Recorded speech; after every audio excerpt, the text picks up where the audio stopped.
Parkinson disease क्या होता है और ये होता क्यों है? पार्किंसंस डिजीज एक प्रकार का मूवमेंट डिसऑर्डर है. इज पार्किंसन एक्चुअली क्योरेबल और not? Parkinson's disease is not curable.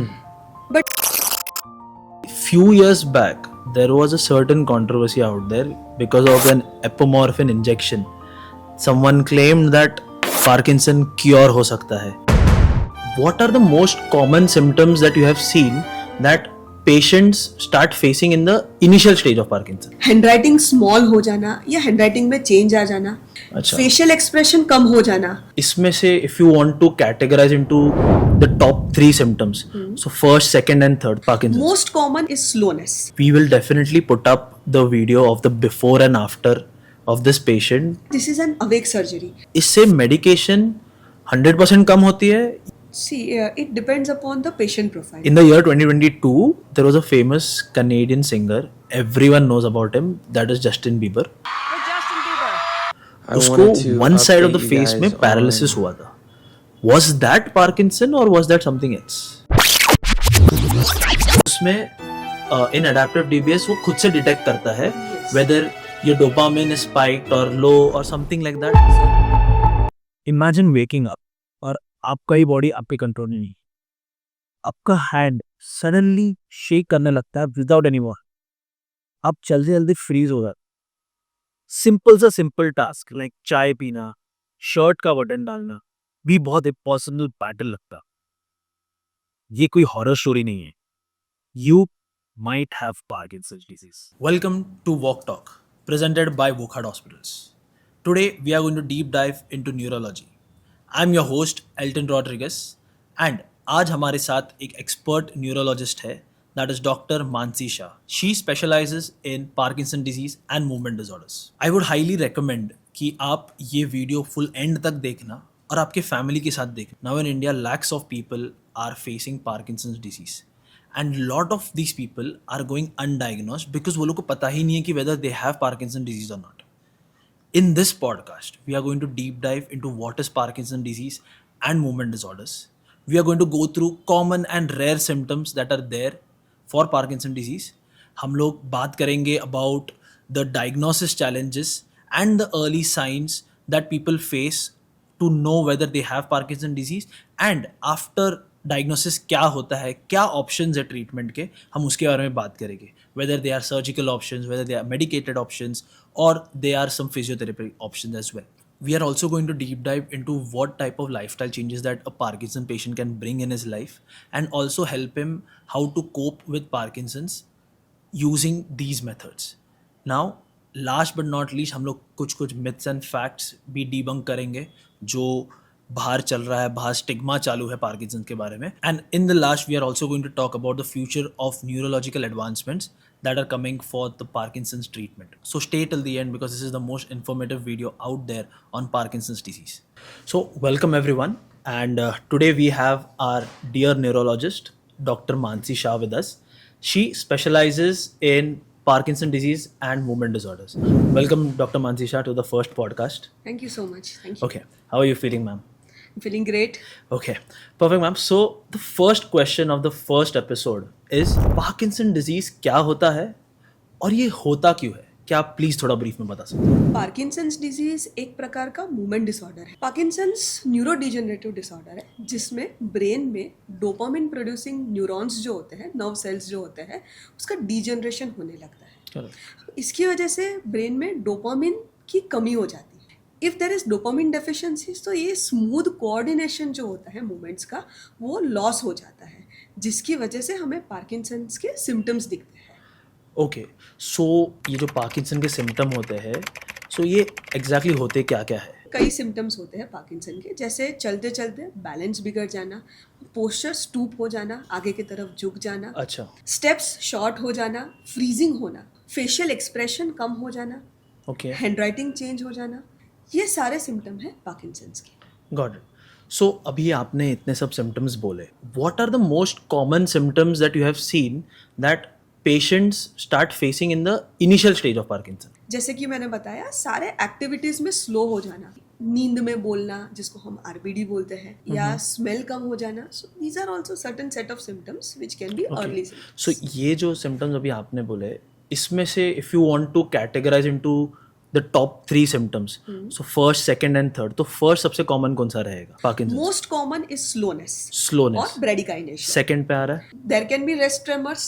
Okay. Or there can be stiffness also. Slowness in walking. सो जितना मैंने रिसर्च किया हो पार्किंसंस पे, that lot of people are in a dilemma that Parkinson disease is the only movement disorder out there. So Parkinson is one of the type of movement disorders. अच्छा. Okay. So movement disorders मतलब as you can understand कि any abnormalities in the movements of any region of the body. So broadly हम movement disorders को 2 type में divide करते हैं. Okay.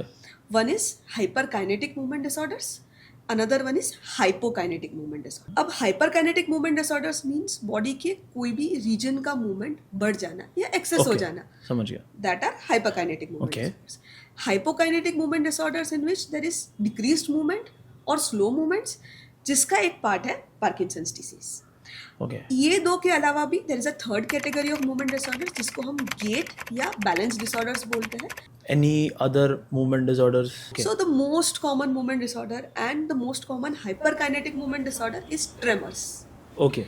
सो tremors के कई प्रकार होते हैं एंड ट्रेमर्स के कई कॉजेज होते हैं. So in fact the most common cause of tremor is something is a disorder which we call as essential tremors. अच्छा. जो कई बार कुछ दवाइयों की वजह से ट्रेमर्स हो सकते हैं जिसको हम ड्रग इंड्यूस्ड ट्रेमर्स बोलते हैं. कभी कभी सिंपल एंग्जाइटी या स्ट्रेसफुल सिचुएशंस में भी ट्रेमर हो जाते हैं जिसको हम फिजियोलॉजिकल ट्रेमर्स बोलते हैं. Okay. Certain movement disorders which are commonly seen in children जिसको हम टिक डिसऑर्डर बोलते हैं. सो ये भी एक कॉमन हाइपरकाइनेटिक मूवमेंट डिसऑर्डर है. Okay, so let's dive deep into this because अभी हमने बहुत सारे मूवमेंट डिसऑर्डर्स के बारे में पता किया, but let's go to the little bit of the root cause जो आपने स्टार्ट में मेंशन किया ऑफ डोपामिन. एक्चुअली होता कैसे है, आप कुछ एनलाइटन कर सकते हैं? So basically it is a degenerative disorder. Some forms of Parkinsonism are inherited या अच्छा. जेनेटिक, पर्टिकुलरली जो टीनेज या यंग एडल्ट्स में होते हैं, those can be hereditary and in fact there are now many genes have been discovered which are associated with this young onset parkinsonism. So ma'am, अभी आपने बोला ड्रग इंड्यूस्ड पार्किंसंस होता है, ठीक है, तो इसमें कुछ स्पेसिफिक टाइप ऑफ मेडिकेशंस होता है जो लोगों को अवेयर होना चाहिए कि इफ़ इसका ज़्यादा अब्यूज़ किया so they are high likely to get Parkinson's. So these medications वो डोपामिन रिसेप्टर्स पे एक्ट करते हैं और sometimes they may lead to this drug induced parkinsonism. कुछ मेडिकेशंस जो एपिलेप्सी को ट्रीट करने के लिए या कुछ मेडिकेशंस जो लॉन्ग टर्म माइग्रेन को ट्रीट करने के लिए यूज होते हैं वो भी कभी कभी पार्किंसोनिज्म कर सकते हैं. There are no direct factors, but obviously indirectly since it is a degenerative process, so lifestyle changes, physical activity, these play a very important role. Stress, these all play a very important role because ultimately it is the brain degeneration which is occurring. Sometimes repetitive trauma can also lead to Parkinson's. बराबर. Repetitive brain infections can also lead to Parkinson's. So some set of Parkinson's may be genetic or hereditary, particularly those which are seen in younger age groups. सो आपने बोला अभी young लोगों को भी Parkinson हो सकता है, so what would be that age range कि किसी को पार्किंसन सिम्टम्स दिखना स्टार्ट हो सकता है? So usually Parkinson's is the disease of older age group, that is after 60 years of age. Correct. So this young onset Parkinson's also comprise a significant number of patients with Parkinson's, and अगर हम बात करें overall 4% of the patients with Parkinson disease have younger age of onset. 4%. Okay. In India the incidence may vary in between you can say 5 to 7%. तो ऐसा नहीं है कि सिर्फ 60 के बाद ही Parkinson's होगा. Got it. दूसरा एक बहुत important point I would like to emphasize that these younger patients, younger age group of patients with Parkinson's, they respond very well to certain subset of advanced therapies like particularly DBS, deep brain stimulation surgery and other advanced therapies. So it's very important to start the treatment. They have a prompt diagnosis and prompt initiation of the treatment. Correct. So जितना what I have seen so far कि Parkinson's, if anyone is diagnosed, जो लोग होते हैं जिनको Parkinson होता है, they get to know that they have Parkinson's after at least 2 to 3 years on an average. And most of them are not aware. As per the stats, India is one of the second largest country who has maximum of elderly people, and we have the high chance to get Parkinson's over here. और बहुत लोगों को पता भी नहीं चलता, देखो undiagnosed, they don't even know that they can consult a neurologist, they don't even know where to get an advice for this. So what do you think, how do these people can get such awareness or such signs that they might think okay शायद वो लोगों को Parkinson हो सकता है? तो क्या आप एक दो पॉइंट ऐसा बता सकते हो जो हमारी ऑडियंस देख रही है, that if they feel that they can check at this point, that they can know कि whether they want to check for whether they have Parkinson's or not? So this is a very important point, and it needs to be discussed. See, if usually it is a disease of older age group, so people usually consider that the slowing down is an age-related process. Because of the aging, they have become slow to walk and slow in the various activity. Secondly, this elderly subgroup of people, they have associated joint problems, associated arthritis and other issues. Okay. So they often consider that their walking issues or gait issues are because of these arthritis related issues. So they keep on ignoring their initial symptoms. Sometimes one of the earliest sign of Parkinson's is loss of facial expressions. Okay. Or decreased facial expressions. So there are many patients, particularly the relatives, they feel that their family member is depressed or he's not interacting, Okay. and they consider this as a form of depression or any psychiatric issues. Yeah. And then they initially seek for psychiatric help. But Okay. actually it is the Parkinson's, because Okay. of which they have become less expressive. Got it. So these are the most common scenarios because of which the diagnosis of Parkinson's is delayed. Okay. So we need to create more and more awareness among the community that Got it. if any of such symptoms are being experienced, like slowness in the activities, becoming stiff, having tremors, losing balance, Okay. stoop posture, decreased facial expression, change in handwriting, change in speech. So don't delay. Just immediately consult a neurologist or a movement disorder specialist and get yourself diagnosed with the disease. Because earlier the treatment is initiated, better will be the response to the treatment, better will be the outcomes. Okay ma'am, perfect. So आपने हमें एक enough explanation दे दिया है कि ये Parkinson कैसे होता है, what are the sign, what are the symptoms. But एक रियलिटी चेक पे आते हैं कि फॉर एग्जांपल हमारे ऑडियंस में से किसी को लगा कि उनको पार्किंसन शायद हो सकता है, but how do they confirm it, whether there are some laboratory tests, there are some confirmations that they get from the Parkinson specialist like you. Yeah. So what would be those indications that you all confirm that that person है, उसको Parkinson disease है? How would you do that? So this is the most common question asked by my patients also कि doctor, do we have any particular lab test or do we have any MRI or CT scan findings which can stamp my diagnosis? So the answer to this question is no. Okay. Parkinson's is always a clinical diagnosis. Okay. Proper neurological examination by a neurologist or movement disorder specialist will help the patients to confirm the diagnosis of Parkinson's. Got it. So then why do we do this neuroimaging or MRI or CT scan? We don't do in all patients of Parkinson's. We do only when we are suspecting something atypical. Okay. So there are certain subset of disorders which we label as atypical Parkinson's. Okay. So it behaves like Parkinson's disease, but it is not Parkinson's disease. Okay. So sometimes on clinical examination, if we find that the patient has certain atypical features which are pointing towards this atypical diagnosis, then we ask any neuroimaging or laboratory test to be done to confirm these Okay. So ये symptoms. atypical क्या होता है? Yeah.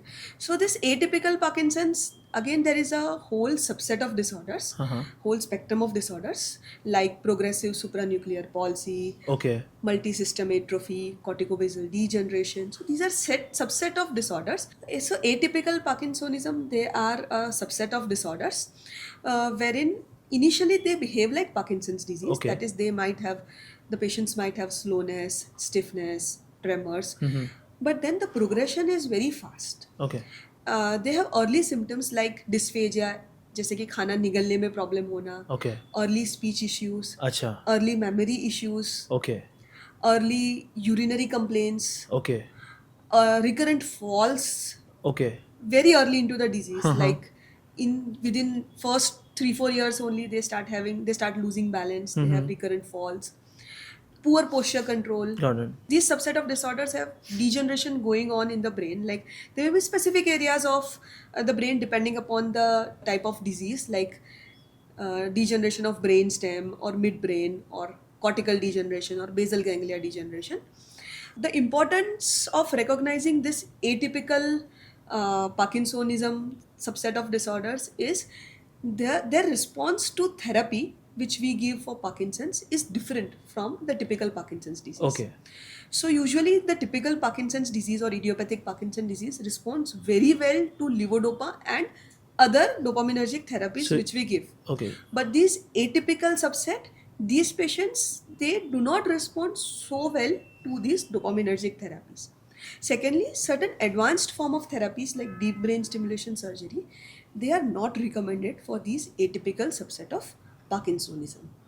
अच्छा, सो मतलब so these early signs अभी जो आपने बोला जो आते हैं probably they are atypical Parkinson's, they are not definitive Parkinson disease. So इसका इज देयर अ इलाज फॉर इट कि ये सॉल्व हो सकता है if they come at an early stage और something like that? Yeah, so see, basically, one thing I would like to emphasize that these are not curable, okay, but with proper therapy, with proper rehabilitation, हाँ, with tackling the various complications Uh-huh. which develop early or mid or late in the course of these atypical Parkinson symptoms, हाँ, we can give a better quality of life to the patients. okay, got it, perfect. Okay, so ma'am, now we have understood the diagnosis as well. ये समझ गए हम. जो main question जो हमारे audience को जानना है इज पार्किंसन एक्चुअली क्योरेबल और not? So, Parkinson's disease is not curable, but it is treatable. Okay, There are many good treatment options available with us, which include pharmacotherapy, like medical अच्छा. management, और हमारे पास कुछ advance therapeutic options भी है. Okay. सो ये medications वाला जो रहता है इसके अगर आप बता सकते हो कि ओरली कैसे थोड़ा हम पार्किंसंस को कंट्रोल कर सकते हैं? सो सी बेसिकली पार्किंसंस में जैसे कि हमने डिस्कस किया, डोपामिन का कमी होता है. बराबर. So in the form of medications we provide dopamine, जिसको लिवोडोपा थेरेपी बोलते हैं. Okay, So levodopa is a very, very effective medication for Parkinson's. It helps to overcome all these symptoms of Parkinson's which we have discussed, like Got it. slowness, अच्छा, stiffness, freezing. Okay, ये सारे symptoms को वो Okay. help करती है ये to overcome. Apart from levodopa, there are certain other medications अच्छा, which are called dopaminergic medications, okay, जो डोपामिन जैसे काम करता है. अच्छा, So these are also again very effective for the treatment of Parkinsonian symptoms. Okay. So ma'am मुझे ये levodopa therapy जो है इसके बारे में थोड़ा और बता सकते हैं? So levodopa, जैसे कि मैंने बताया, it is a form of dopamine जिसको हम tablets के द्वारा we provide to the patient so Okay. that the dopamine level in the body and in the brain it increases because we are externally supplementing this dopamine. Got it. अब जैसे कि dopamine की वजह से, dopamine की कमी की वजह से ये जो सारे सिम्टम्स होते हैं पार्किंसंस के, वो सारे सिम्टम्स को ओवरकम करने में ये लिवोडोपा काम करता है. One very important and interesting thing which I would like to emphasize is Parkinson जो है ना, it is an individualized disease. Okay, कोई दो पेशेंट सेम नहीं होते.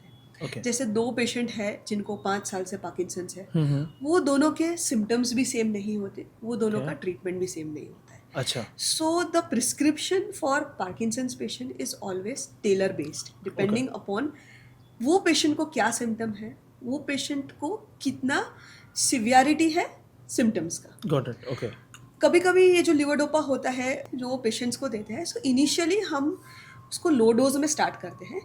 यूजुअली इनिशियल फेज में लिवोडोपा का रिक्वायरमेंट भी कम होता है. जैसे जैसे डिजीज बढ़ता जाता है पार्किंसंस, वैसे वैसे डोपामिन का कमी बढ़ता जाएगा. Okay and after certain time we might need to increase the dose of this dopamine, levodopa and other dopaminergic medications. Okay so वो हमेशा इंडिविजुअलाइज डिसीजन रहता है. जैसे कुछ पेशेंट्स होते हैं जो स्लो प्रोग्रेसर होते हैं, जिनको बहुत कम फ्रीक्वेंटली हमें थोड़ा सा डोज बढ़ाने की ज़रूरत पड़ती है. कुछ पेशेंट्स होते हैं जो रिलेटिवली फास्ट प्रोग्रेसर होते हैं, जिनके सिम्टम्स कुछ कुछ इंटरवल पे प्रोग्रेस होते हैं, तो हम उनका मेडिकेशन डोज अकॉर्डिंगली सेट करते हैं. गॉट जो लिवोडोपा का डोज होता है वो ऑन एन एवरेज 4 से 6 घंटा उसका असर करता है. ओके जैसे जैसे डिजीज़ का प्रोग्रेशन होता है वैसे वैसे इसका जो ड्यूरेशन ऑफ इफेक्ट होता है वो कम होता जाता है. और तब Okay. हम डोजेजेस को मॉडिफाई करते हैं so that the patient get maximum benefit of this levodopa therapy throughout the day. This levodopa requirement has to be titrated according to the patient symptoms. जैसे मेरे कुछ पेशेंट्स होते हैं उनको सुबह के टाइम पे डोपामिन का रिक्वायरमेंट ज़्यादा होता है. उनको सुबह the mornings are troublesome, so Okay. Then we adjust the dose accordingly so that their symptoms remain smooth throughout the day. Okay. कुछ पेशेंट्स को रात को 3 बजे उठ के 2 बजे जब उठते हैं तब पार्किंसन के सिम्टम्स वर्जन होते हैं. अच्छा so as I discuss before also the prescription will depend upon the patient symptoms. Okay so ma'am अभी आपने बोला कि डोजेज को आप लोग वैरी करते हो डिपेंडिंग ऑन एक पर्सन को ज़्यादा पार्किंसन का सिम्टम्स कभी आता है, whether it will be morning और इवनिंग और नाइट. बट लेकिन ये जो लिवोडोपा है इसका कोई एक ऐसा क्योर का परसेंटेज होता है कि वो इतने लेवल तक ही सिम्टम्स को कंट्रोल करेगा, ऐसा कुछ होता है? No, so that is very relative. Huh. But believe me, levodopa is like magic drug for the Parkinson patients. Okay. Because it is very effective. मतलब, see, it is difficult to quote the exact percentage, but some patients may experience 100% relief in their symptoms. अच्छा Some patients may experience 70 to 80%, but on an average, it is very, very effective therapy for the Parkinsonian symptoms. okay so it keeps varying to different people. And is it like age based or something, or is it again keeps No, varying? there is no. See, it depends upon the sensitivity. Okay. जैसे कुछ patients होते हैं, they are very sensitive to levodopa. Okay. So उनको कभी कभी मुझे 1/4 tablet भी देना पड़ता है. अच्छा. और 1/4 टैबलेट से भी उनका 4 घंटा 6 घंटा वो उसका इफेक्ट रहता है. Okay. कुछ पेशेंट्स को मुझे 1.5 टैबलेट भी देना पड़ता है. So it will all depend upon how well the patients respond to Okay. the dosages of levodopa. So one another important instructions which we give to patients is they maintain a diary of their symptoms. Okay. So see, at home they might be experiencing certain symptoms which are bothering them, which they might not be able to express during the clinic visit. So we ask them to maintain a motor diary so that they can record their symptoms. अच्छा usually जब हम levodopa therapy देते हैं तो हम 2 phases में बात करते हैं. Okay. एक होता है ऑन फेज, दूसरा होता है off phase. Okay. So on phase यानी कि that phase where the medication is working. So suppose 7 बजे पेशेंट ने टैबलेट लिया लिवोडोपा का and probably after half an hour the effect comes in. So Parkinson symptoms relieve होते हैं. So that is called is on phase. Got it. जब दवाई का असर कम हो जाता है, से 4 घंटे बाद लिवोडोपा का असर कम होने लगा, then his parkinsonian symptoms again reappear. So Okay. उसको हम ऑफ फेज बोलते हैं. अच्छा सो हम पेशेंट्स को यूजुअली ये रिकॉर्ड करने को बोलते हैं या हमें इन्फॉर्म करने को बोलते हैं कि वो ऑन फेज कितना उनका अच्छे से होता है, विथ कितना इम्प्रूव होता है with levodopa therapy, and off phase के सिम्टम्स क्या है. So we adjust the dosages depending upon how frequent the patient is getting these off stages and how good are his or her on stages. Okay got it. So doctor Mansi, आपने अभी mention किया कि जैसे जैसे Parkinson disease intense होते जाता है, progress होते जाता है, द इफ़ेक्ट ऑफ लेवोडोपा और एनी मेडिकेशन वो धीरे धीरे घटते जाता है. सो ये कब होना एक्चुअली स्टार्ट होता है एक पेशेंट में? सो देखो, इनिशियली क्या होता है कि the patients respond very well to this levodopa and dopaminergic therapies. But as the disease progress dopamine का लेवल ब्रेन में कम होता जाता है, जिसकी वजह से डोपामिन की रिक्वायरमेंट बढ़ती जाती है. सो इसमें हम एक टर्म यूज़ करते हैं जिसको हम मोटर फ्लक्चुएशंस बोलते हैं. ओके.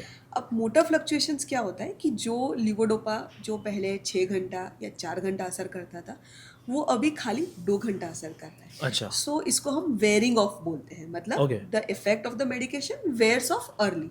ओके. कभी कभी पेशेंट को दवाई लेने के बावजूद भी ऑन स्टेट नहीं आया, जिसको हम नो ऑन बोलते हैं. ये सारे मोटर फ्लक्चुएशंस है.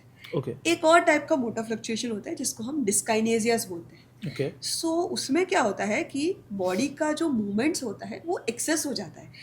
हम लिवोडोपा देते हैं स्लोनेस को इम्प्रूव करने में, लेकिन आफ्टर सर्टन टाइम जो ब्रेन में डोपामिन रिसेप्टर्स होते हैं वो सेंसिटाइज हो जाते हैं. तो जब डोपामिन का डोज बॉडी में पीक लेवल पे होता है या जब फ्लक्चुएट होता है डोज, तब पेशेंट को एक्सेसिव मूवमेंट्स आते हैं. These are like dancing movements, Okay. जिसको हम डिस्काइनेसियास बोलते हैं. Got it. So these are all motor complications which may develop as the disease progress. So अभी आपने बहुत सारे सिम्टम्स बताए थे स्टार्टिंग में ऑफ दिस पॉडकास्ट कि लोगों को फ्रीजिंग हो सकता है, स्लोनेस हो सकता है, ट्रेमर्स हो सकता है. सो अगर इसका कोई पर्टिकुलर, फॉर एग्जांपल फ्रीजिंग का, इसका कोई ऐसा एक हैक हो सकता है या एक कोई माइल्ड सोल्यूशन हो सकता है where people can overcome it, जब वो लोग को फ्रीज हो रहा है तो वो लोग थोड़ा उसको कम कर पाए खुद से और something like that. So Parkinson patients में गेट डिफिकल्टीज, मतलब Okay. चलने में डिफिकल्टीज होना अच्छा. बहुत कॉमन सिम्टम है. कई प्रकार के गेट डिफिकल्टीज हो सकते हैं पार्किंसन पेशेंट्स में, जैसे कि चलने में स्लो हो जाना, ओके. फ्रीजिंग होना. फ्रीजिंग मतलब चलते चलते पैर फ्रीज हो जाना या अच्छा. चिपक जाना, ओके. शॉर्ट स्टेप्स हो जाना. कभी कभी ऐसा भी होता है कि स्पीड अपने आप ही फास्ट हो जाए. अच्छा. So these are all gait disorders which are seen in Parkinson's. Okay. अब इसको ओवरकम करने के लिए सबसे पहले तो लिवोडोपा थेरेपी. बराबर. That is, levodopa is the treatment of freezing also, like other Parkinson's symptoms. Correct. इसके अलावा physiotherapy and rehabilitation will play a very important role. Okay. Apart from these, we usually teach certain hacks for patients to overcome this freezing. So सबसे पहले तो मैं ये बताना चाहूँगी कि freezing सबसे ज़्यादा कब होता है. So usually जब वो flat surface पे open ground पे चलते हैं तो उनको ज़्यादा freezing नहीं होता. Okay. लेकिन वो घर में narrow passages के थ्रू navigate करते हैं, अच्छा. या escalator पे climb करते हैं, या elevator के अंदर जाते हैं, या door को cross करते हैं, या किसी obstacle को cross करते हैं, तो फ्रीजिंग बढ़ जाता है. ओके. टर्न लेने पे कभी कभी फ्रीजिंग इंक्रीज हो जाता है. जब बैठ के उठते हैं और जब चलना चालू करते हैं, जिसको हम फ्रीजिंग वाइल इनिशिएशन बोलते हैं. ओके. सो ये सारे टाइम है जहाँ पे फ्रीजिंग सबसे ज़्यादा होता है. Okay.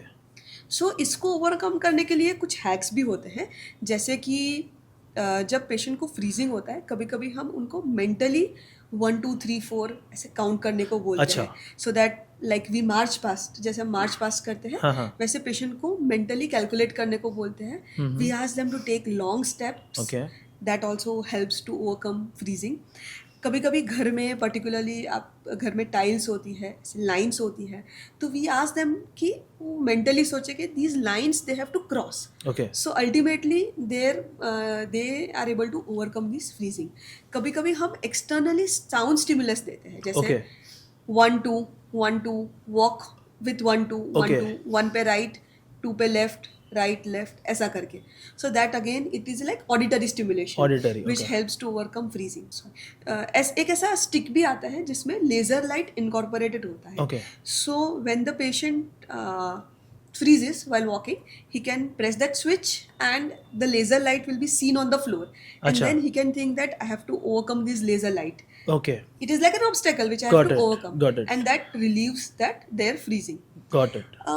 There was a very interesting incident which I would like to narrate when we are Please, talking about yeah. freezing.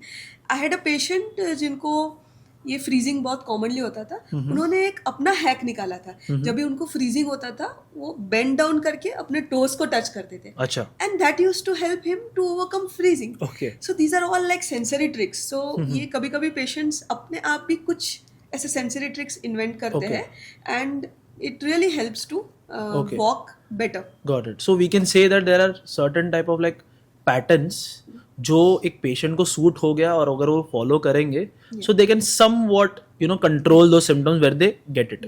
So these are movement disorders, and the concepts of movement disorders are sometimes very interesting. So when any patient does such sensory tricks, not only for Parkinson's, there are certain other movement disorders, जैसे dystonia में भी कई patients कुछ ऐसे sensory tricks करते हैं जो उनको help करते हैं overcome करने के लिए ये उनके movement के symptoms को. These all will help to overcome this.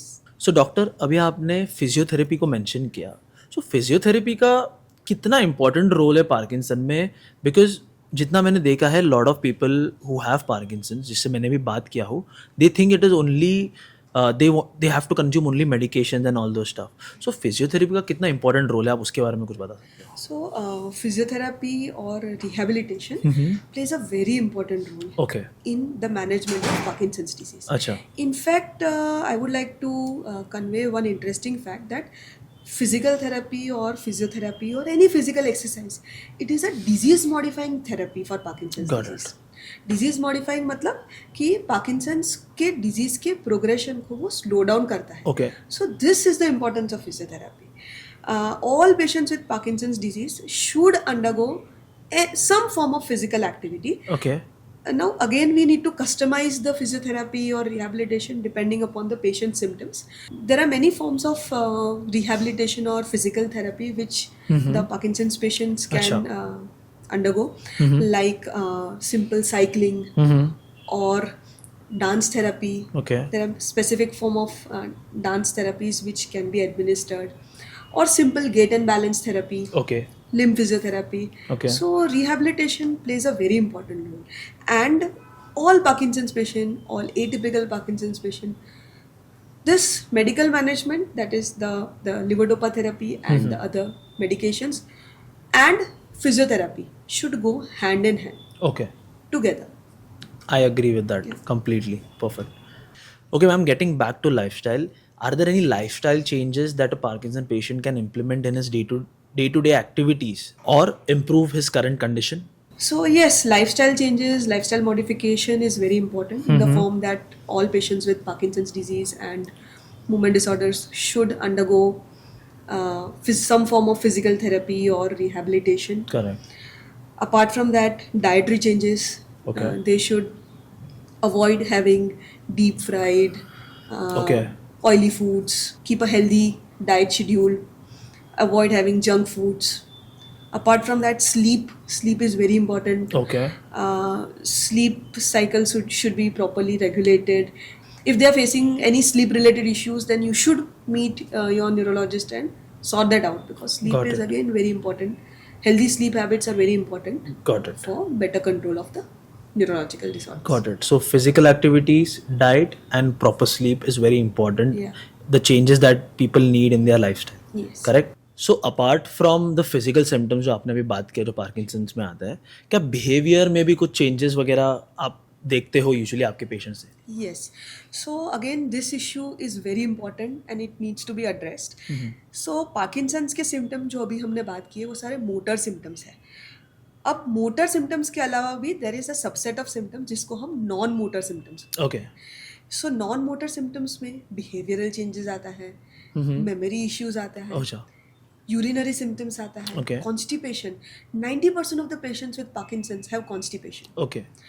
उसके अलावा बीपी फ्लक्चुएट होना, जैसे बीपी ड्रॉप होना जिसको हम पोस्चुरल हाइपोटेंशन भी बोलते हैं, रात को स्लीप डिस्टर्बेंसेस होना, ओके.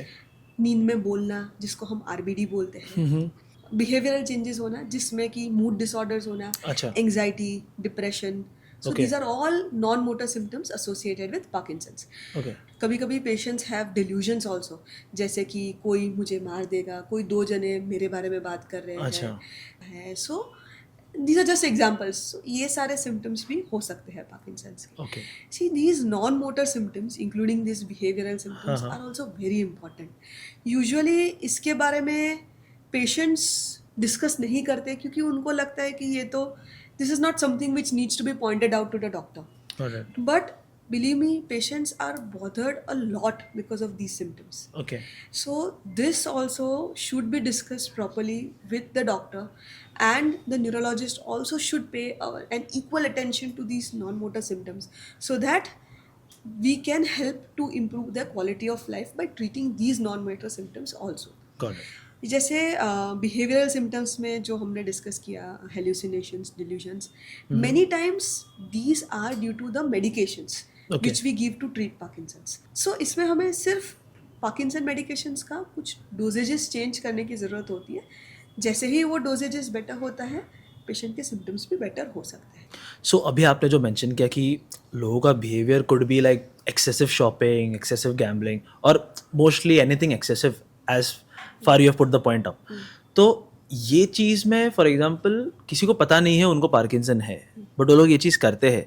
सो ऐसा कोई मेथड है कि if someone is shopping too much, जैसे there are lot of people who shop too much, तो ऐसा कुछ हो सकता है कि वो लोग को शायद पार्किंसन हो या नहीं हो, कुछ चेक कर सकते हो लोग, ऐसा कुछ है? नहीं, सो these are not isolated symptoms. Usually, जैसे मैंने बताया, these हाँ, are हाँ.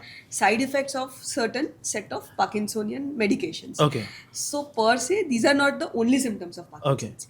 Yeah, but there are certain set of neurological disorders जिसको हम dementia बोलते हैं. अच्छा. तो कुछ form of dementia होते हैं जिसमें predominant behavioral symptoms भी आते हैं. Okay. So उसमें ऐसे symptoms से onset हो सकते हैं. आपने अभी नॉन मोटर फंक्शंस के बारे में बात की है. सो उसके अंदर स्लीप को भी इफेक्ट होता है पार्किंसन की वजह से? Yes. In fact, 80 to 90% of patients with Parkinson's have some associated sleep disorders. Okay. जैसे कि नींद लेट आना, Oh. या सो के बीच में बार बार उठ जाना, फ्रेगमेंटेड स्लीप, ओके. या नींद में बोलना, हाँ. ड्रीम एनेक्ट करना, जिसको हम आरबीडी या आरईएम स्लीप बिहेवियर डिसऑर्डर बोलते हैं. ओके.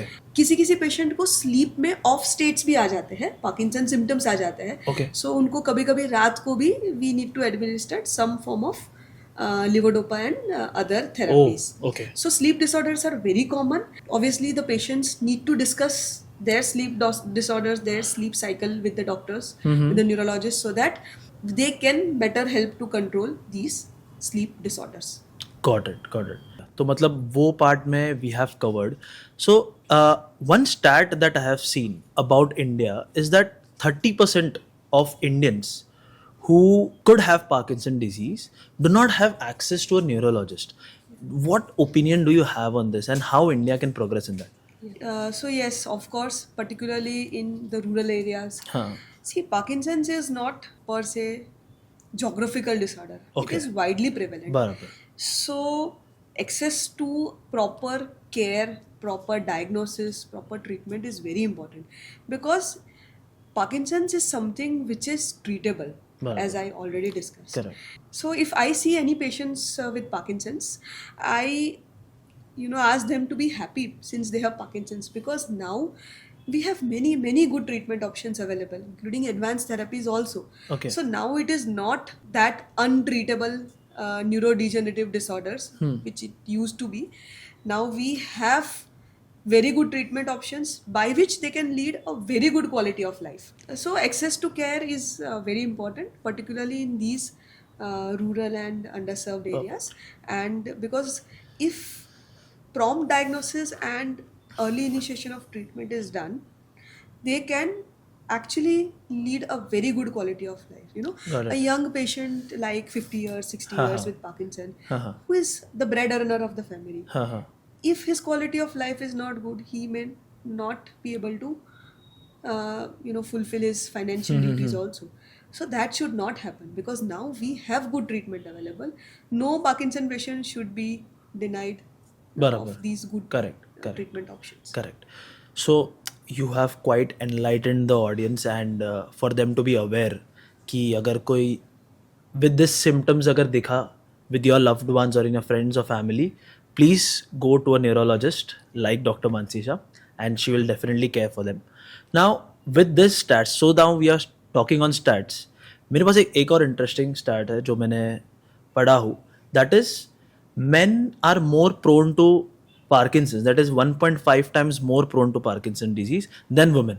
ये ऐसा significant difference क्यों है? Yeah, so statistics say so because of the genetic constitution. Okay. But there is no direct correlating factor for Okay. this. So now Parkinson disease sounds like a very personal disease for individual, right? So definitely इसमें कुछ social stigmas रहेगा, social stereotypes रहेगा where individual person might feel embarrassed to approach a person, talk about it or something like that. So आप इसके बारे में क्या बोलना चाहोगे? Yeah, so it is very prevalent, हाँ. the social stigmas associated with Parkinson's, क्योंकि जो पेशेंट होते हैं उनको लगता है कि बाहर जाएंगे उनको ट्रेमर्स लोगों को दिखेंगे, उनका स्लोनेस लोगों को दिखेगा, उनका फेशियल एक्सप्रेशंस कम है वो लोगों को दिखेगा, तो they feel embarrassed because of the Okay. same. So that is why many times they restrict going to social gathering, they restrict going to their workplaces. We should not consider this as a taboo. At the same time, Parkinson's is treatable also. So Correct. if properly treated, they can lead a very good quality of life. They can enjoy their social life. Correct. They can continue with work. So the Parkinson patients need not restrict any of their activities due to disease per se. But yes, consult a neurologist, consult a movement disorder specialist, get your disease controlled properly, and then do all your activities. Perfect, ma'am. This was very much needed. If from our audience anyone has Parkinson disease, they should be listening to this podcast because आपने बहुत सही point डाला है आगे. Yes. Now, And we are there to support them. Correct. So don't worry if you have Parkinson's. We will be together with you throughout your journey. So Parkinson is not a disease; it's a journey, I can say. Correct. So at different stages, there will be different requirements. Secondly, for their caregivers also, you know, Barabar. sometimes there's a caregiver burden also. हाँ. So you also don't need to feel embarrassed or no need to restrict yourself. Correct. This Parkinson's, if properly managed, it can lead to a very good quality of life. So correct. So हमारे audience में से काफ़ी लोगों को ये भी doubt रहेगा whether they have Alzheimer's और पार्किंसंस, बिकॉज अल्जाइमर और पार्किंसंस भी काफ़ी सिमिलर टाइप दिखता है and both are quite a big disease to be looked out. So इसमें क्या एक्चुअल एक डिफरेंशिएशन है जो लोग पता कर सकते हैं? yeah, so Alzheimer's and Parkinson's are not same. Okay. Both are neurodegenerative disease. लेकिन Alzheimer's एक form of dementia है. ओके. डिमेंशिया या न्यूरोकॉग्निटिव डिसऑर्डर, जिसको हम सिंपल लैंग्वेज में मैं बोलूँ तो जिसमें भूलने की बीमारी. ओके. सो मेन सिम्टम्स जो अल्जाइमर के होते हैं वो रिसेंट मेमोरी इम्पेयर हो जाती है, रास्ते भूलने लगते हैं, अच्छा. नेम्स बोलने में डिफिकल्टीज आता है. करेक्ट. सो ये एक फॉर्म ऑफ डिमेंशिया है. Got it. पार्किंसंस में पर से इतना सीवियर मेमोरी लॉस नहीं होता है. Okay. In later stages of Parkinson's, we can see some form of dementia, जिसको हम Parkinson's disease dementia बोलते हैं. Okay. But that is not seen in the earlier stages. Okay. It is seen in the later stages of the disease. Got it. So that was a very good answer. Now audience might be knowing now कि difference क्या है. So let's deep dive into certain procedures or surgical therapies that किसी को instant relief चाहिए. Maybe it is not completely curable, but they want it to be treated much urgently. They want the symptoms to go down. They want the medications to get lowered. So ऐसा कोई procedure या surgical options है for the audience? Can you please enlighten us? So there are certain advanced therapeutic options Okay. available for Parkinson's disease, जिसमें से एक है deep brain stimulation surgery और Okay. DBS. उसके अलावा कंटिन्यूस एपोमॉर्फिन इन्फ्यूजन करके भी एक थेरेपी है. And there is also a therapy which is levodopa carbidopa intestinal gel. Okay. So सबसे पहले हम DBS या डीप ब्रेन स्टिमुलेशन के बारे में डिस्कस करेंगे. DBS या deep brain stimulation is a neuromodulation. So जैसे कि आपने हार्ट में पेसमेकर सुना होगा कार्डियक पर्पसेस, Correct. वैसे it is a pacemaker in the brain. Okay. So what we do is हम लोग 2 थिन वायर जिसको हम इलेक्ट्रोड्स बोलते हैं ब्रेन के स्पेसिफिक रीजन्स में उसको प्लेस करते हैं. Oh. सबथैलेमिक न्यूक्लियस या ग्लोबस पेलिडाई नाम के न्यूक्लियाई होते हैं, वहाँ पे Okay. हम प्लेस करते हैं एंड वहाँ पे हम उसको कॉन्स्टेंटली स्टिमुलेट करते हैं with the Okay. Help of the pacemaker जो कि चेस्ट में रहता है अच्छा. कॉलरबोन के नीचे. Okay. Through that particular areas are constantly stimulated Okay. round the clock 24 hours. So Acha. it will modulate these circuits and it will provide the benefit in the Parkinson's symptoms which are provided by levodopa. So it sounds like an electric signals to the brain. Yes, Okay, continuously. okay. So जो symptoms levodopa से improve होते हैं, same symptoms DBS से भी improve होते हैं. Okay. Yeah, except is tremor. Tremors sometimes may not respond to levodopa, but it responds very well to DBS. DBS. Okay. So ये एक advanced therapeutic option होता है. It is very high tech, very well planned surgery. Okay. So अभी आपने इसके बारे में बताया. So it sounds very interesting and lot of patients would be want to know about this therapy. So ये usually कौन से stage पे advise होता है और medications और ये थेरेपी में क्या मतलब डिफरेंस आ सकता है एक पेशेंट में? Yeah. So see, first of all, you must remember that DBS is not for all patients. Got it. कब हम एडवाइस करते हैं? Usually 4-5 years into the disease, जो लिवोडोपा थेरेपी ऑलरेडी ले रहे हैं बराबर। पार्किंसन पेशेंट्स, जिनको लिवोडोपा से अच्छा रिस्पॉन्स आ रहा है, बराबर। लेकिन जैसे मैंने बताया था, after certain time there will be motor fluctuations. बराबर. सो वो पेशेंट्स जिनको 4 या 5 साल हो गए अपने डिजीज के, लिवोडोपा का इफेक्ट है, लेकिन अभी लिवोडोपा के साथ उनको ये जो सिम्टम्स है कंट्रोल, जो ये जो पार्किंसन के जो सिम्टम्स है उनको कंट्रोल में मुश्किल हो रहा है. बराबर. मोटर फ्लक्चुएशन ज़्यादा हो रहे हैं, ऑन फेज कम हो रहे हैं, ऑफ फेज ज़्यादा हो रहे हैं, ऑन फेज में डिस्काइनेजियाज आने लगते हैं. सो ऐसे patients they are the ideal candidates for deep brain stimulation surgery. Okay. So obviously there are certain contraindications. So जब हम deep brain stimulation surgery recommend करते हैं तो वो पेशेंट्स का हम प्री सर्जिकल इवेल्युएशन करते हैं. सो उसमें हम लोग कुछ टेस्ट करते हैं, जिसको जैसे कि on off levodopa test, neuropsychological assessment, उनका MRI करके देखते हैं. So it is a very well planned process, और ये सब टेस्ट पेशेंट पास करते हैं, उसके बाद ही हम लोग DBS के लिए उनको सिलेक्ट करते हैं. Got it. I believe some time पहले in Wockhardt hospitals over here आपने एक DBS पेशेंट को ट्रीट किया था who had severe Parkinson's disease. So आप उसके बारे में थोड़ा एक बता सकते हो कि उसको क्या सिम्टम्स थे और आपने क्या डायग्नोज किया कि उसको आपने सजेस्ट किया DBS, क्यों सजेस्ट किया DBS, and then how was the improvement? Please. A very dear patient, she has been recently treated with deep brain stimulation surgery. Okay. So उनको 9 years से Parkinson's है, अच्छा. and left side predominant symptoms है. So initial phase में she showed a very good response to levodopa and dopaminergic therapies. Okay. But जैसे जैसे disease बढ़ता गया, it was difficult to control her disease only with the medications. अच्छा. So एक stage में हमने उनको we discussed with them about these advanced therapeutic options. She underwent this pre-surgical evaluation and she was found to be a good candidate for the same. Okay. So हमने फिर we did the deep brain stimulation surgery, and post surgery it has been around 3-4 months now. She is doing quite well.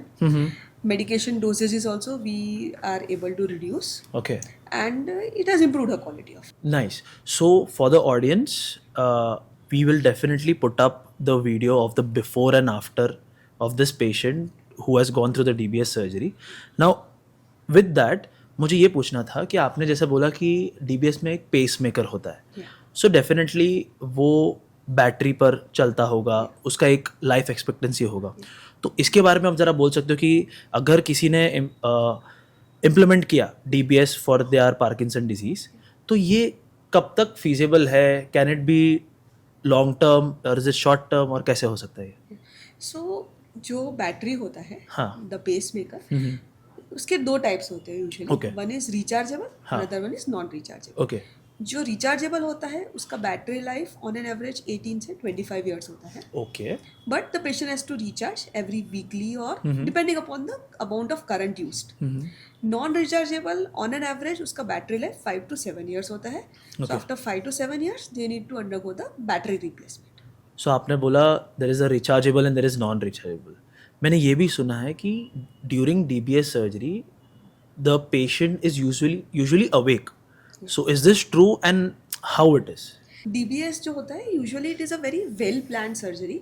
सो हम initial planning we do on the basis of MRI और Okay. Neuro imaging. Intra operatively जब patient operation theatre में होता है तब हम उनके brain में कुछ सिग्नल्स होते हैं जिसको हम MER या माइक्रो इलेक्ट्रोड रिकॉर्डिंग बोलते Okay. हैं. सो इंट्रा ऑपरेटिवली जब वो इलेक्ट्रोड पास होता है through various brain regions we also capture the signals अच्छा. And we are more confident about the placement of the leads at a proper place. Okay. उसके अलावा this is an awake surgery. So जब हम electrodes place करते हैं उसके बाद हम वो इलेक्ट्रोड्स को स्टिमुलेट करते हैं intra operatively during the surgery. So जब हम स्टिमुलेट करते हैं तो पेशेंट के जो पार्किंसन सिम्टम्स होते हैं जैसे कि स्लोनेस या ट्रेमर्स या स्टिफनेस उसमें कितना बेनिफिट मिलता है वो भी हम इंट्रा ऑपरेटिवली जज करते हैं. Okay. और इसके बेसिस पे ये सब जो हम एक्सरसाइज करते हैं MRI MER recording clinical improvement इसके बेसिस पे हम फाइनल पोजीशन डिसाइड करते हैं कि हम लीड कहाँ पे फिक्स करते हैं. So initial part the patient remains awake because we need cooperation from the patient during this clinical assessment. So ये जो DBS होता है सो इसको कुछ तो सेटिंग लगता रहेगा अकॉर्डिंग टू डिफरेंट इंडिविजुअल्स. सो इसको कुछ प्रोग्राम करना होता है या something like that. Yes, so usually what we do is initially जब हम सर्जरी करते हैं so we switch on the battery after 2 weeks. Okay. क्योंकि जब immediately सर्जरी करते हैं तो there is an effect which we call as lesioning effect. अच्छा. जिसकी वजह से पार्किंसन सिम्टम्स को immediately पोस्ट सर्जरी थोड़ा रिलीफ मिलता है. सो इनिशियली आफ्टर 2 weeks हम सबसे पहले स्टिमुलेशन को ऑन करते हैं. Then gradually we increase the current and the required parameters as per the patient symptoms. Got it. Secondly जब पेशेंट्स को एक बार हमने एक सेटिंग पे एडजस्ट कर लिया उसके बाद after certain intervals we need to again review that Okay. that will again depend upon the patient profile. So 3 to 6 monthly we again have to sit with the patient and see जैसे stimulation parameters होते हैं जैसे कौन से frequency पे current जा रहा है कौन से एम्पलीट्यूड पे करंट जा रहा है कौन सा इलेक्ट्रोड स्टिमुलेट कर रहे हैं. एक लीड में 4 या 8 इलेक्ट्रोड्स होते हैं. So that all settings we modify in subsequent settings as per the requirement of the patients.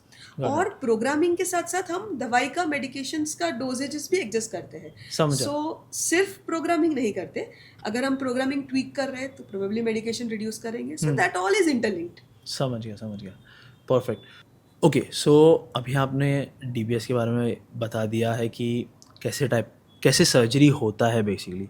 This is very much important information that everyone needed. But one question that everyone would be having right now is कि इससे medication 100% कम होती है या कुछ हद तक कम होती है. इसका क्या बाइफर्केशन है. See, because after certain stage, it is very difficult for us to control with the medications. So DBS क्या करेगा हमें वो window of opportunity देगा कि हम दवाई को कुछ टाइम बाद जब पेशेंट को ज़रूरत पड़ेगा we can gradually increase the medication dose when required. Okay.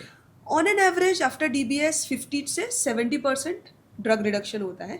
कुछ पेशेंट्स में we are able to achieve 80-90% also particularly जब यंग ऑनसेट पेशेंट्स होते हैं यंगर एज ग्रुप्स होते हैं उसमें हम लोग ज़्यादा दवाई का रिडक्शन भी अचीव कर सकते हैं. कभी कभी कुछ पेशेंट्स ऐसे होते हैं जिसको दवाई लेने से डोपामिनर्जिक मेडिकेशन से काफ़ी ज़्यादा साइड इफ़ेक्ट्स होते हैं. सो ऐसे पेशेंट्स में DBS का इंडिकेशन दवाई रिड्यूस करना नहीं है क्योंकि वो ऑलरेडी बहुत ही कम दवाई पे चल रहे हैं. अच्छा. So this drug reduction will completely depend upon the patient profile but on an average we can say 50 to 70% drug reduction हो सकता है. Got it. 50 to 70%. That is a very good ratio. Yeah. To be fair. So DBS is one advanced therapeutic option आपने बताया. Of course there would be more other therapeutic option. अगर आपको जितना पता है यार आप उसके बारे में एक्सप्लेन कर सकते हो ताकि ऑडियंस को पता चले कि there are different advance therapeutic options as well. There are few other options apart from DBS as advanced therapeutic options. इसमें से एक है लिवोडोपा कार्बिडोपा इंटेस्टिनल जेल. इसमें एक हम फीडिंग ट्यूब या पेग ट्यूब के द्वारा कंटिन्यूसली लिवोडोपा को डायरेक्ट इंटेस्टिनल डिलीवरी करते हैं. अच्छा. सो इसमें हम continuously with the help of a peg tube या फीडिंग ट्यूब के द्वारा हम डायरेक्टली लिवोडोपा को का इंटेस्टिनल डिलीवरी करते हैं. इसके अलावा एक और एडवांस थेरेपेटिक ऑप्शन है जिसको हम कंटिन्यूस एपोमोर्फिन इन्फ्यूजन बोलते हैं. It is like a subcutaneous pump और इसके द्वारा कंटिन्यूसली सबक्यूटेनियस एपोमोर्फिन नाम का जो मेडिकेशन है उसका डिलीवरी होता है जिससे पार्किंसंस के सिम्टम्स पे रिलीफ मिलता है. ओके. Got it. एपोमोर्फिन से मुझे याद आया कि few years back there was a certain controversy out there because of an apomorphine injection. Someone claimed that Parkinson cure हो सकता है. So and I believe कि आपने भी previous हमारे conversation में बताया कि बहुत सारे Parkinson patients ने वो वीडियो रेफर किया and they think that it is true. आप उसके ऊपर कुछ बताना चाहोगे? सो सी फर्स्ट ऑफ ऑल एपोमॉर्फिन क्या है, वो एक डोपामिनर्जिक मेडिकेशन हाँ. है. उसको हम इंजेक्शन, सबक्यूटेनस इंजेक्शन के द्वारा एडमिनिस्टर करते हैं. Correct. सो वो बहुत रैपिड एक्टिंग मेडिकेशन है. So it will act like dopamine only. जैसे हम देंगे एपोमॉर्फिन का इंजेक्शन, वैसे पेशेंट के पार्किंसंस के सिम्टम्स रिलीफ हो सकते हैं. हाँ. But the effect of apomorphine is very short lasting.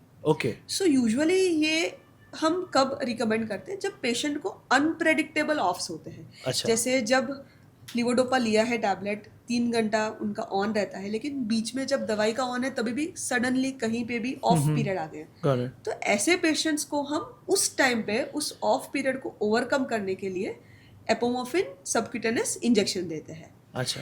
But it is again very short lasting. So injection is not a cure, first of all. Okay, so it's not 100% a cure, something like that. No. So it is like the dopaminergic medication only. Okay. But with precautions. Usually जब हम first time patient को injection administer करते हैं, it is under our strict observations because apomorphine has many side effects. अच्छा. It can fluctuate the blood pressure, it can fluctuate the heart rate. So we need to strictly monitor. It can cause severe vomiting. अच्छा. So we need to strictly monitor. And if the patient is able to tolerate the apomorphine, then only हम उसको liberty देते हैं कि आप घर पे अगर ऐसा unpredictable off situation आया, that too if it is very disabling, तभी ये हम recommend. Okay, ma'am. So, to wrap up this podcast, last thing I want to know, anything is there that you're looking forward to that might come in terms of treatment for Parkinson? Any innovation that is going to come that people can get hope from it? So, not per se cure, but obviously there are many research activities going on. Many new drugs are being investigated for Parkinson's disease. Many new forms of advanced therapies, like we discussed about deep brain stimulation surgery. So there's something which is called as adaptive DBS. Okay. So उसमें जैसे कि the DBS, the electrode will pick up certain brain signals and it will itself deliver the stimulation. Okay. So these are all various advances and various research which are going on, and of course in future we'll have better therapeutics, Got it. better procedures, Got it. better advanced therapeutic options. So if I'm not wrong, आपने जो अभी adaptive DBS बोला, this is basically आप जो normal DBS होता है जो खुद से ऑन ऑफ कर सकते हैं, उसमें इन एडेप्टिव DBS वो खुद से डिटेक्ट करता है Yes. Whether your dopamine is spiked और लो और something like that. So basically it detects through various brain signals Okay. the Parkinson symptom. अच्छा. जैसे कि ट्रेमर्स के लिए एक अलग सिग्नल होता है, ओके.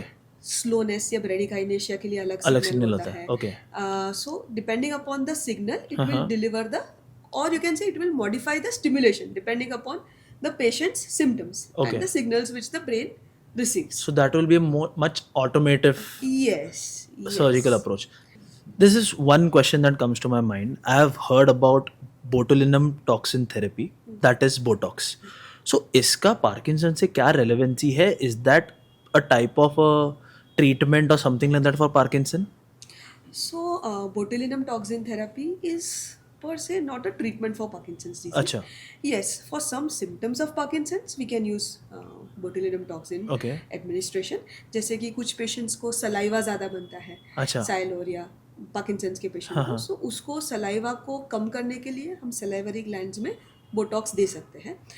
कोई एटिपिकल पार्किंसंस का पेशेंट है जिसको सीवियर डिस्टोनिया है, हैंड स्टिफ हो गया है, सो वो स्टिफनेस या डिस्टोनिया को रिलीव करने के लिए हम बोटॉक्स वो पर्टिकुलर मसल ग्रुप में दे सकते हैं. But botulinum toxin is therapy is not per se a treatment for Parkinson's disease. Got it. So this botulinum toxin therapy is used for various spectrum of movement disorders. जैसे कि जो हमने discuss किया था, dystonia होता है जिसमें abnormal twisting या पोस्चरिंग हो जाता है, so उसके लिए हम यूज़ कर सकते हैं. हेमीफेशियल स्पैज़म होता है जिसमें फेस बार बार ट्विच करता है, या ब्लेफेरोस्पैज़म होता है, Okay. उसमें हम यूज़ कर सकते हैं. पोस्ट स्ट्रोक स्पैस्टिसिटी में यूज़ कर सकते हैं स्ट्रोक के बाद. या पोस्ट ट्रॉमेटिक स्पास्टिसिटी में यूज़ कर सकते हैं, क्रोनिक माइग्रेन में भी यूज़ कर सकते हैं, किसी को एक्सेसिव सिक्रीशंस है, एक्सेसिव स्वेटिंग sweats, होता है, हाइपरहाइड्रोसिस, उसमें यूज़ कर सकते हैं. Okay. So that indication is for different subset of disorders. Got it. Parkinson's में कुछ सिम्टम्स को हम टैकल कर सकते हैं through botulinum toxin administration. Got it. तो ये बोटॉक्स देते कैसे, थ्रू एन इंजेक्शन और something? Yes, so you might of course have heard this for various cosmetic purposes. हाँ, correct. So this is what I'm talking about is for the neurological disorders. Okay. So जो muscle group over active होता है या हाँ. जिसमें hyper activity होती है, उस पर्टिकुलर मसल ग्रुप को हम टारगेट करते हैं और उसमें हम इंजेक्ट करते हैं. Got it. जैसे किसी को हैंड डिस्टोनिया है, राइटिंग डिस्टोनिया है, तो उसको हम हैंड मसल्स में देते हैं. Got it. किसी को ओरोमैंडिबुलर डिस्टोनिया है तो उसको हम जॉ मसल्स में देते हैं. बराबर. किसी का नेक ट्विस्टेड है, सर्वाइकल डिस्टोनिया है, तो उसको हम नेक मसल्स में देते हैं. Got it. So the selection of the muscles where we can administer this therapy is very important. Got it. Got it. Perfect. In the year 2022, there was a famous Canadian singer. Everyone knows about him. That is Justin Bieber. उसको one side of the face में paralysis हुआ था. Was that Parkinson or was that something else? No, so that is not Parkinson disease. अच्छा. उसको हम facial palsy बोलते हैं. Okay. इसके कई कारण हो सकते हैं. अच्छा. कभी कभी वायरल इन्फेक्शन के बाद भी होता है. Okay. कभी कभी इडियोपैथिक भी होता है जिसको हम बेल्स पॉल्सी बोलते हैं. हाँ, हाँ. So that is a separate entity. उसमें हमारी जो फेशियल नर्व होती है, जो हाफ ऑफ द फेस को सप्लाई करती है, उसमें कुछ इन्फ्लेमेशन या पोस्ट इन्फेक्टिव इन्फ्लेमेशन आ जाता है, जिसकी वजह से आधे हिस्सा फेस का आधा हिस्सा जो है वो वीक हो जाता है. Got it. So that is not related to per se Parkinson's disease. अच्छा, ओके. सो हमने बहुत कुछ कवर किया इस पॉडकास्ट में and our audience has got a lot of insights. We will definitely deep dive into it again according to the questions that the audience have. But before wrapping up this podcast, do you have something important to say to our audience that are watching this podcast? Yeah. So I would like to convey to all the patients with Parkinson disease and their caregivers, their friends, relatives, that don't be distressed by the diagnosis of Parkinson disease and even other movement disorders. You should not feel a social stigma associated with it. Parkinson disease is a very well treatable condition, and if properly treated, if properly diagnosed, you can lead a very good quality of life. So if any of these symptoms, if you notice any of the symptoms which we discussed today among your relatives, your family members, your friends, don't hesitate in consulting a neurologist. Get yourself diagnosed and start the treatment as soon as possible. Okay, so at the end में मैं यही कहना चाहूँगा for all the audience that is watching this podcast, if y'all think that y'all have any of the Parkinsonian symptoms that आज हम लोगों ने जो discuss किया है, so please I urge that you go to your nearest neurologist, because there are a lot of Indians that go undiagnosed from these Parkinson disease for at least on an average for 2 to 3 years. And आप लोग अगर कोई neurologist को approach नहीं कर पा रहे हो, सो आप नीचे दिए हुए नंबर पर कॉल कर सकते हैं. आपका प्राइवेसी मेंटेन रहेगा और आपको प्रॉपर कंसल्टेशन एंड गाइडेंस दिया जाएगा हमारी तरफ से. So if this is something, be बिंदास, call us any time you want. Thank you so much.